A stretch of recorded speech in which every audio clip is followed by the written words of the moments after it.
Mendocino County Civil Service Commission meeting of Wednesday, September 15th, 2021 to order, 9:01 a.m. First item on the agenda is roll call. Commissioner Feth Michelle. Here. Commissioner Harden. Here. Commissioner Poplawski.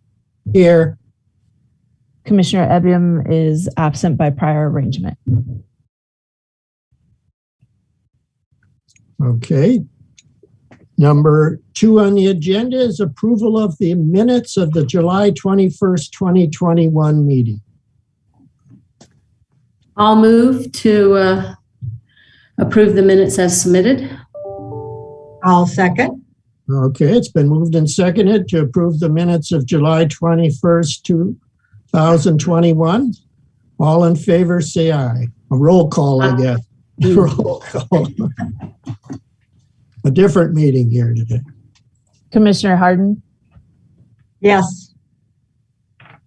Commissioner Feth Michelle. Yes. Commissioner Poplawski. Yes.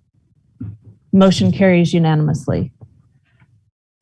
Right. And the HR manager, Johnny Cramner, needs to make an announcement. Oh, okay. Hi, I just wanted to make an announcement before we get too far down the agenda. Good morning, Chair Poplawski and commissioners. Wanted to announce that William Schertz, our HR director, secretary of the commission, is unable to attend today. So I will be acting as the secretary for today's meeting. All right, thank you. Okay, thank you. All righty. Item number 3 is public expression, an opportunity for the public to address the commission on matters not listed on the agenda. So do we have anyone here who's come to express anything that's not on the agenda? Doesn't look like it. Number 4 is the employee organization. This agenda item is used by the employee organization to present information. I don't see Patrick. Is anyone else here from the union?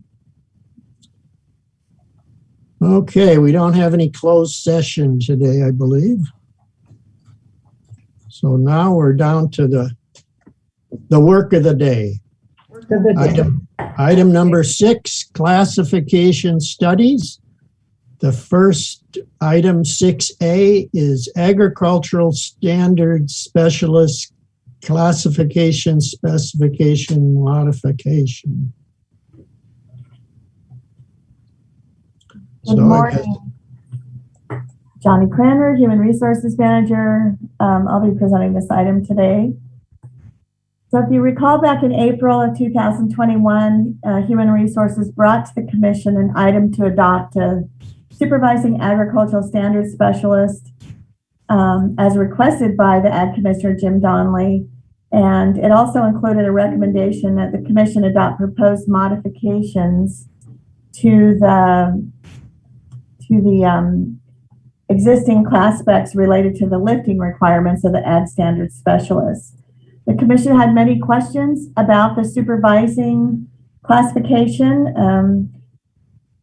and Commissioner Donnelly was unable to attend to answer the questions or to respond to the concerns of staff members who were concerned that the supervisory classification would hinder their ability to advance to the assistant in the future.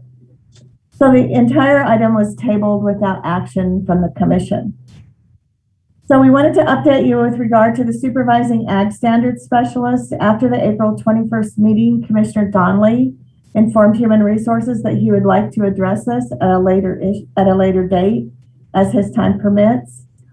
As of June 27th, after almost 2 years of a vacancy, Commissioner Donnelly has appointed an assistant agricultural commissioner with an internal candidate. Filling the commissioner is extremely difficult as there's not often internal candidates and possessing a required license, and there often is not outside candidates either. So while the assistant commissioner can and does supervise, having an assistant in place does not necessarily eliminate the need or the benefit of a supervising ag standards specialist, Human Resources may bring back further discussion and recommendation on a supervisory class after review with Commissioner Donnelly is done. So what you have before you today is the April 21st recommendations that the Commission adopt the modified class specs for Ag Standards Specialist. The Commission did take no action on these when they were on the item in April. And the proposed modifications call for the removal of the requirement that incumbents must occasionally lift 100 pounds. Commissioner Donnelly has indicated that there is no requirement or need for incumbents to lift over 50 pounds, and in rare instances when they might need to lift over 100 pounds or over 50 pounds, they would be moved with the use of assists such as manual lifts or other means, or forklifts. And having those higher level lifting requirements in the class spec impacts the pre-employment physical that they get. And so if we keep that 100 pounds in there when they go to job care is going to test them for being able to lift 100 pounds, which could eliminate some candidates for a requirement that's not needed. It may have been at one time, but it's certainly not needed now. So our recommendation is that you approve the proposed modification of the Ag Standards Specialist classification specs as presented or as modified by the Commission. I'm available if you have questions. Additionally, Aaron Holt, our new Assistant Agriculture Commissioner, is here if you have questions for him. Okay. Sounds good. Sounds like you made some real progress since April in this whole issue. So fellow commissioners, you got any questions or want to make a motion?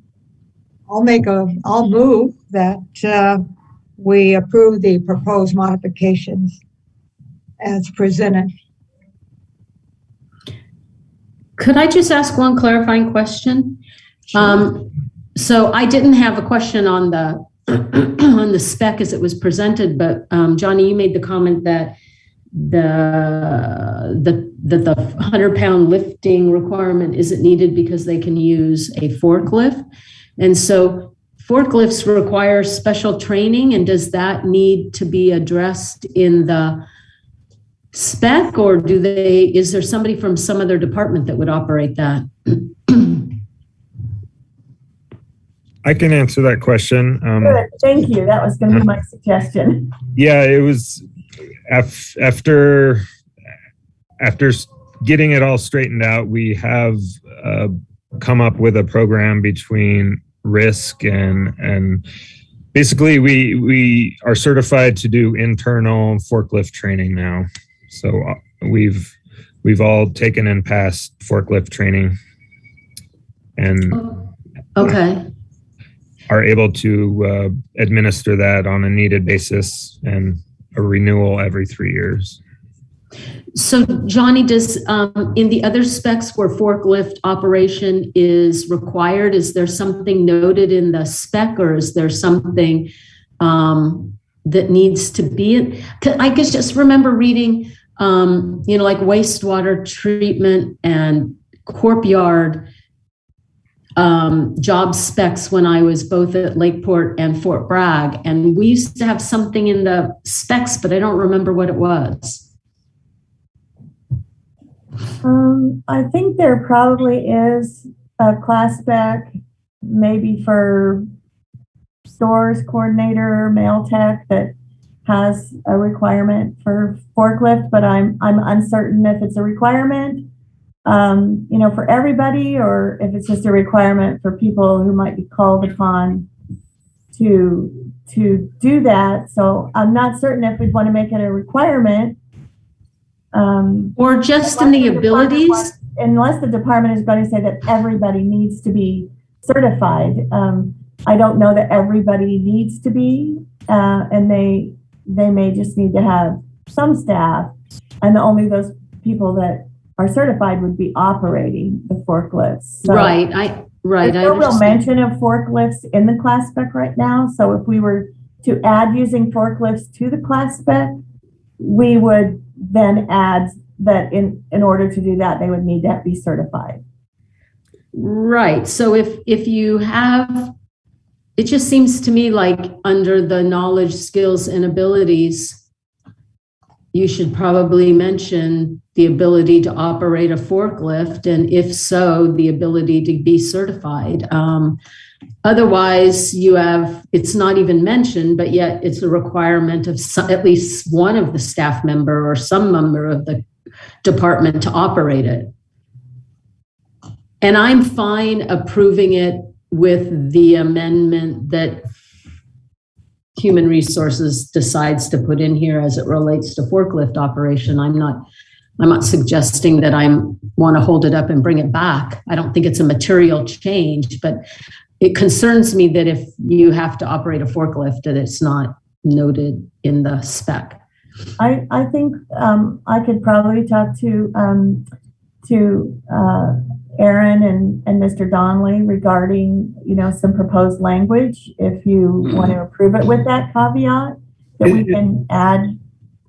Is there something in the job description where it says like, and other specialized equipment? Would that fall under that? I'm scanning it as we talk, so because I didn't remember. I'm with you, Aaron. I didn't remember reading it in there, but conducts testing.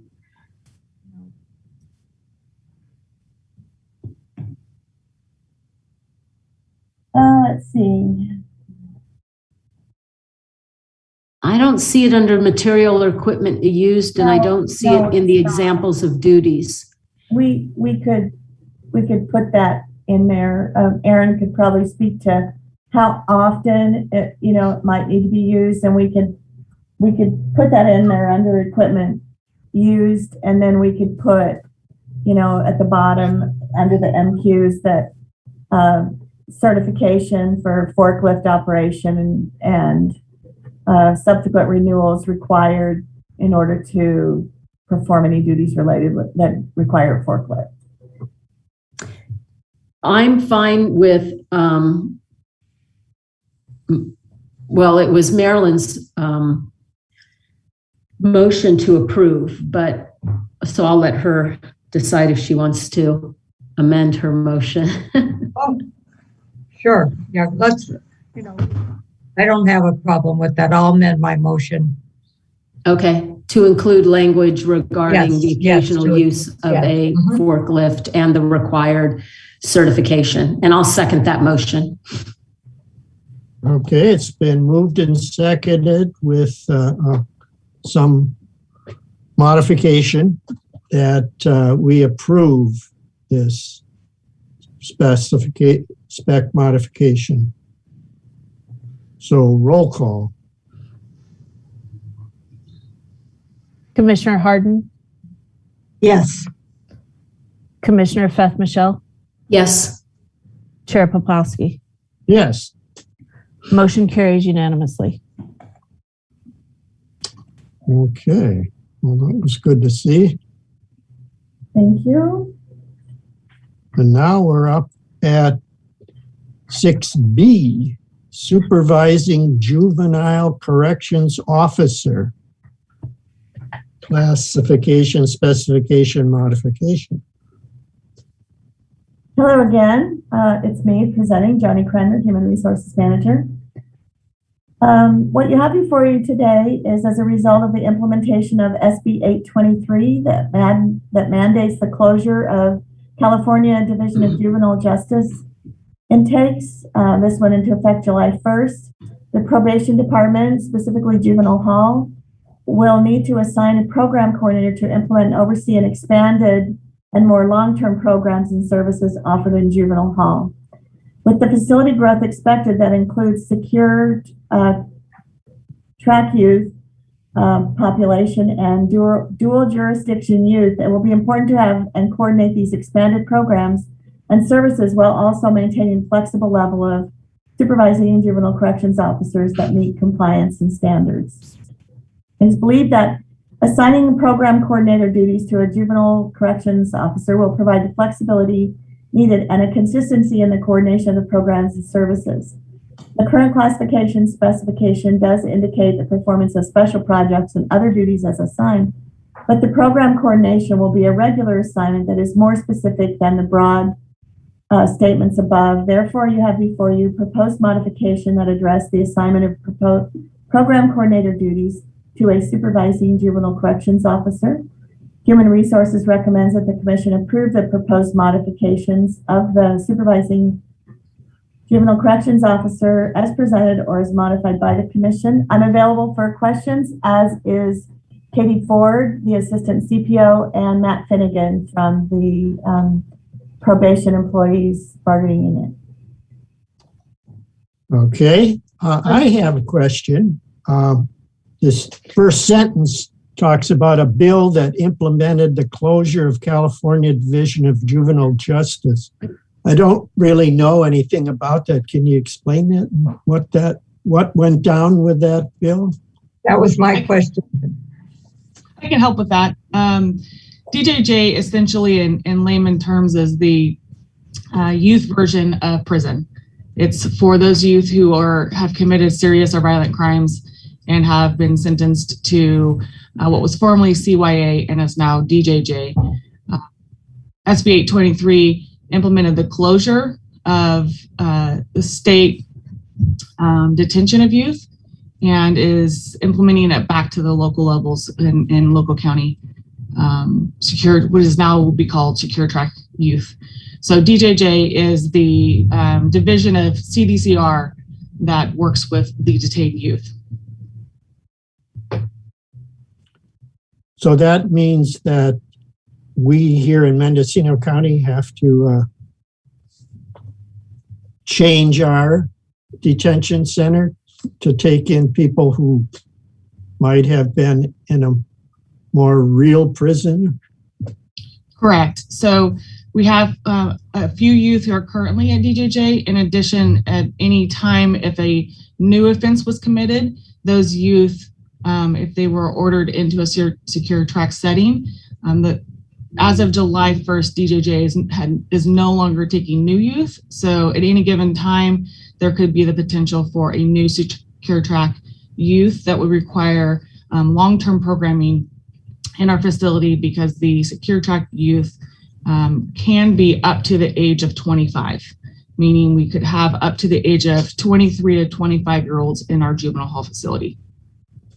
Oh, so that was my question, the layman term juvenile hall. So you still have a juvenile hall. They're segregated from the rest of the population. Correct. We have our closed C unit pod will be what will be used for the secure track youth. Got it. Okay. Well, thank you. Mm-hmm. And what we're looking at today is the proposal to implement these changes that are needed, right? Yes, these were changes we were looking at wanting to do anyways, just to enhance our overall programming and integration with the community and our juvenile probation officers. With SB 823, it changed what programming will look like in a juvenile hall, because currently juvenile hall programming is more for a short-term stint of stay. And now we'll be not only doing longer-term programming, but programming that is also focused on somebody who is an adult versus a juvenile, and reintegrating them back into the community, not to their parents necessarily, but to independently living on their own. So it's new in that that's not a population we currently work with our juvenile hall staff. Interesting. Yeah. If this is approved, when they are assigned program coordinator, will that be for each shift? I mean, is this going to be temporary? Is this going to be, how is this going to, how would this be handled? Because this is quite a bit when you give somebody this additional duty. So I'm thinking, okay, I kind of see what's coming next year, I think. Yes. So the plan is not for this to be an assignment for each shift. The plan would be that there would be one person who would be responsible for these duties for the facility.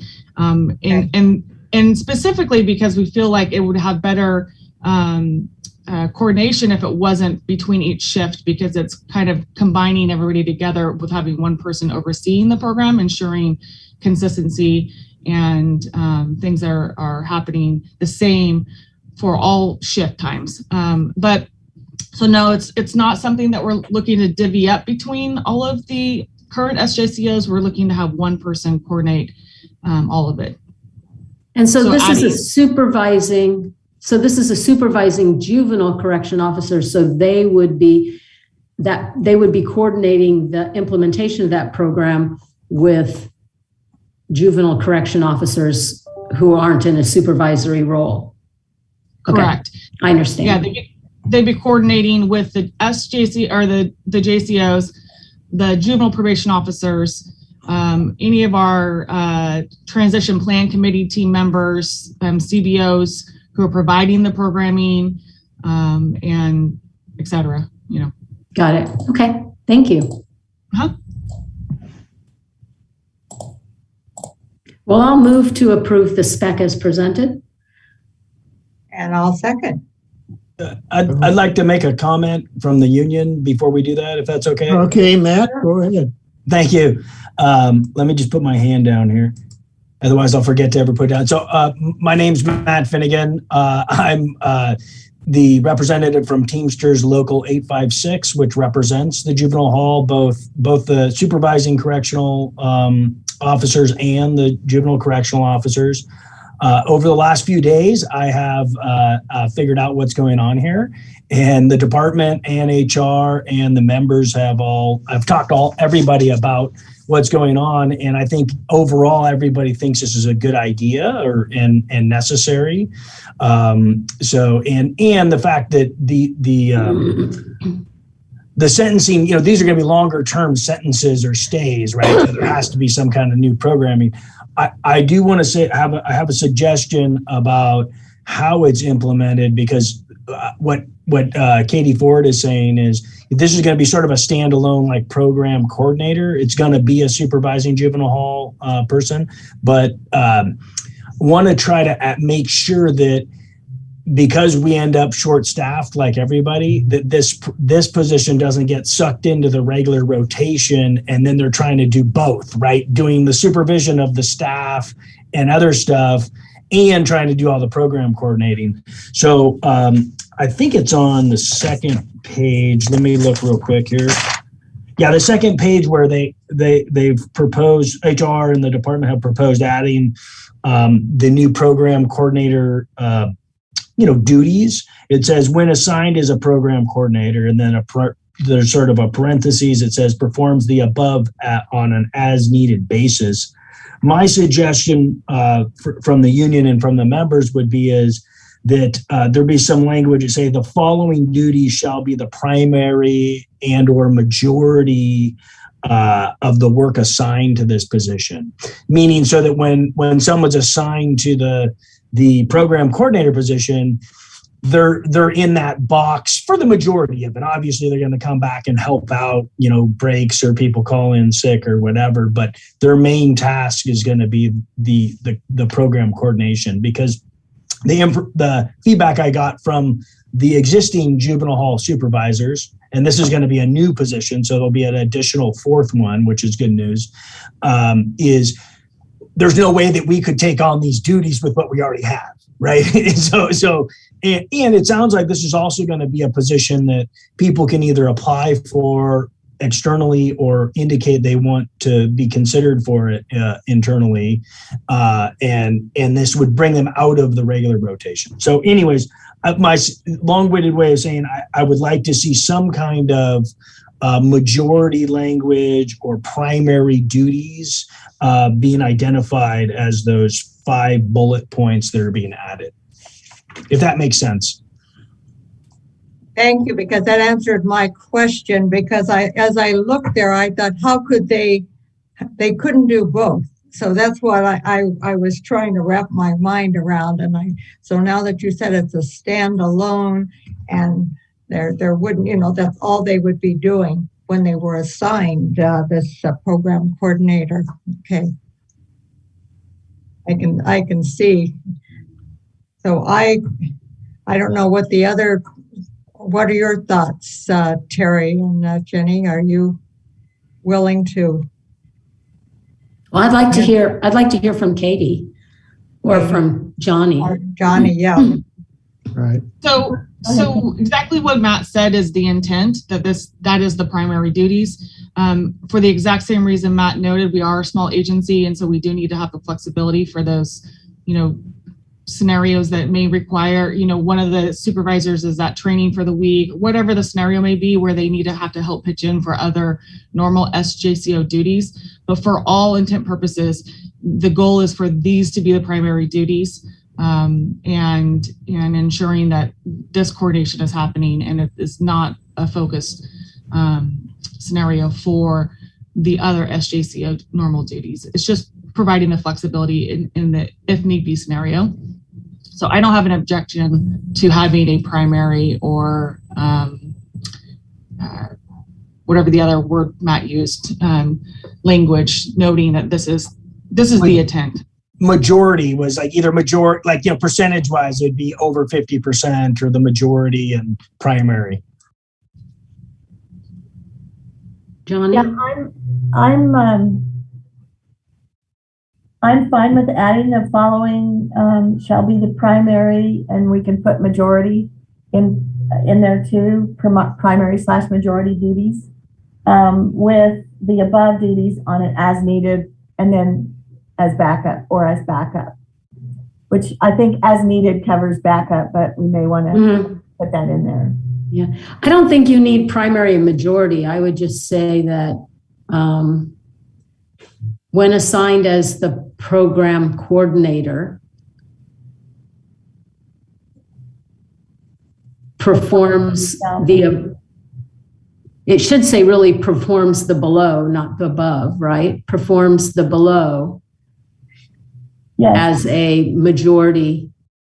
We can add that. As a majority of, or on an ad needs basis, performs the below as a majority of their job. No, on an as needed basis, they would perform the above supervisory. Oh, got it. Yep, I see what you're saying. Okay, I'll let you wordsmith it. I'm screwing it up. Thank you. Okay. So I'll amend my motion to accept the supervising juvenile correction officer spec as amended, to include that when the individual is assigned as the program coordinator, they'll be the majority of their assigned work.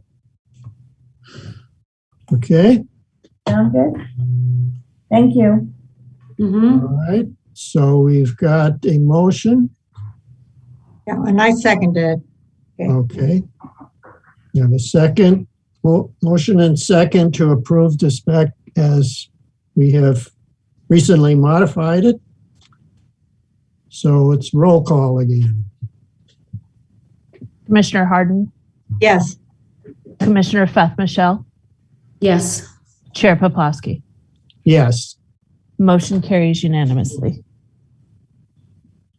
Okay. Thank you. Thank you. Ms. Ford and Mr. Finnegan. Thank you. Thank you. Have a good morning. Thank you. So now we're moving on to 6C.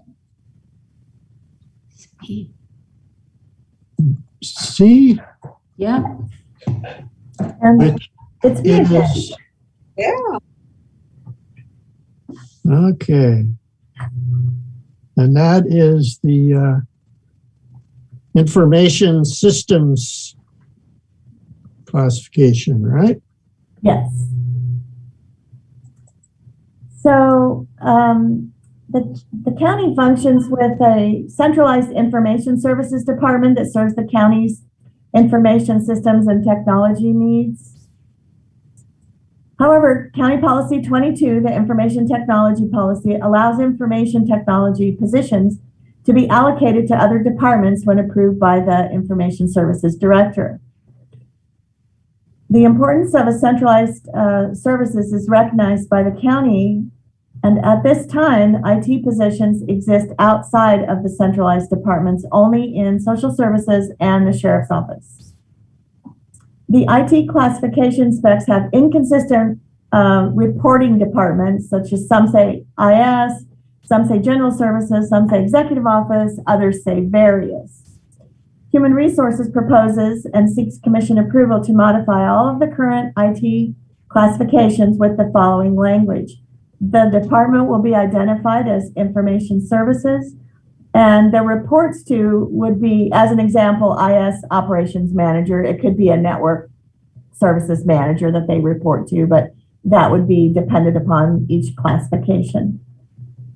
Additionally, Human Resources seeks commission approval to modify all of the current and future IS IT classifications in which positions are allocated or approved for use in other departments in accordance with Policy 22 with the following language, that the department would say IS, and then it would list any other department that had been approved in accordance with Policy 22.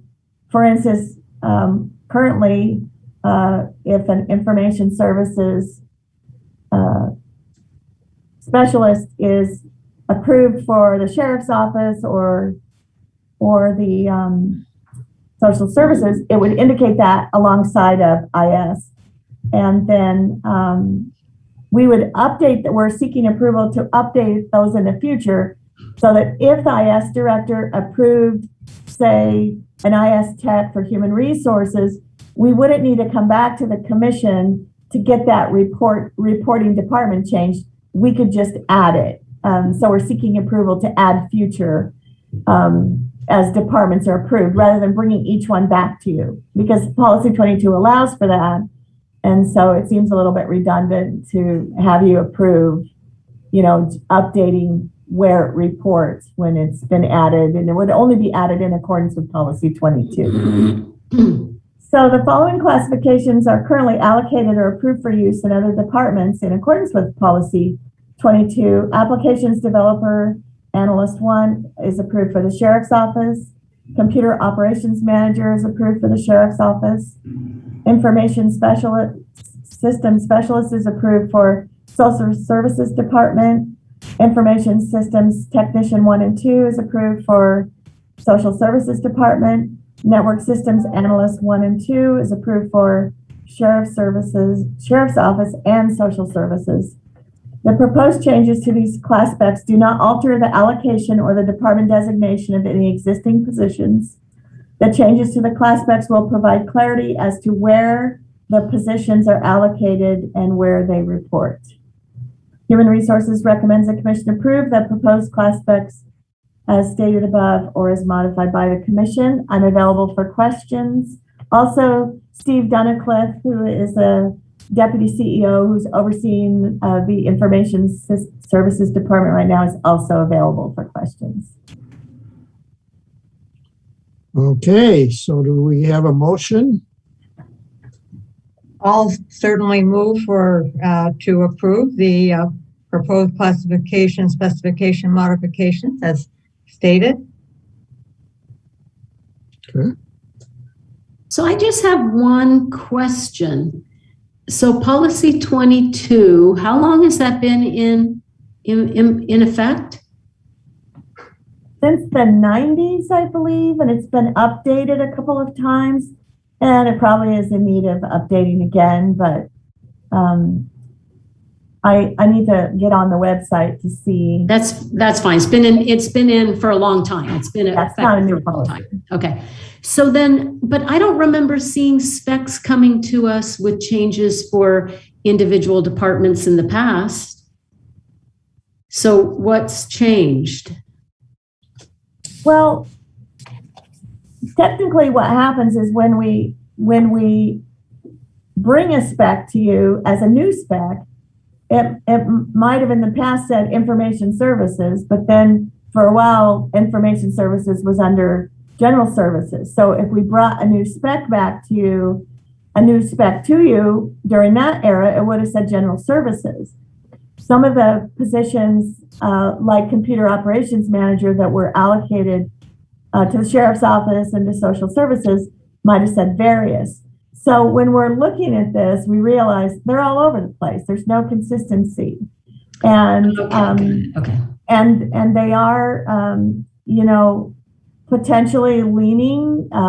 They're working on the IT master plan, and there may or may not be a potential lean for it to become a standalone department again. I believe that may be the plan, but it just provides that clarity that it's information services for all of them. Got it. Okay. I know I had to read it about 2 or 3 times before it finally soaked in. I was going to try to wrap my, you know, thing. Okay. I got it. Yeah. Now, thank you for the clarity. That's what I needed. I'll second them. I'll second Marilyn's motion. Thank you, Jenny.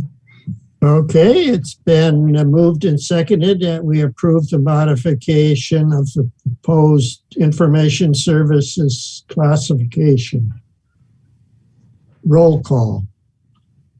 Commissioner Feth Michelle? Yes. Commissioner Harden? Yes. Chair Poplawski? Yes. Motion carries unanimously. Okay, so that finishes the business, I guess, of the meeting per se, but we have the report next. Right. No other business, but for the Human Resources Director report, I'll state on behalf of Mr. William Schertz, our HR Director / Secretary to the Commission. He was unable to attend today. He's been working very furiously, I want to say, on COVID policies and mandates, trying to keep up with what's happening out there in the world and determining where we need policies and mandates and any associated bargaining with the 7 bargaining units that may need to be done. Additionally, on August 17th, the Board of Supervisors directed Human Resources to come back to a future meeting to present some information, data, and statistics on the county's vacancy report and recruitment activities. This is partially related to Mr. Patrick Hickey's discussion at the commission meeting last month, expressing concerns where he indicated he would also be expressing them to the board, which he did on August 17th. And so William has been putting together a presentation. It will go to the board on their special Monday, September 27th meeting. If you're interested, you may want to tune into that meeting. And that is everything we have for the HR Director's report. Okay. Johnny, what time is that special meeting? Is it at 9 in the morning? Oh gosh, I'm not sure, but I will send you an email. Okay, thank you. Mm-hmm. Okay, if there's no further business, I will say that we've adjourned this September 15th, 2021 Civil Service Commission meeting at 9:39. 9:39. Good work, Terry. Good work. Thank you, everyone. Okay, thank you. Thank you, guys. Okay. Take care. Have a good one.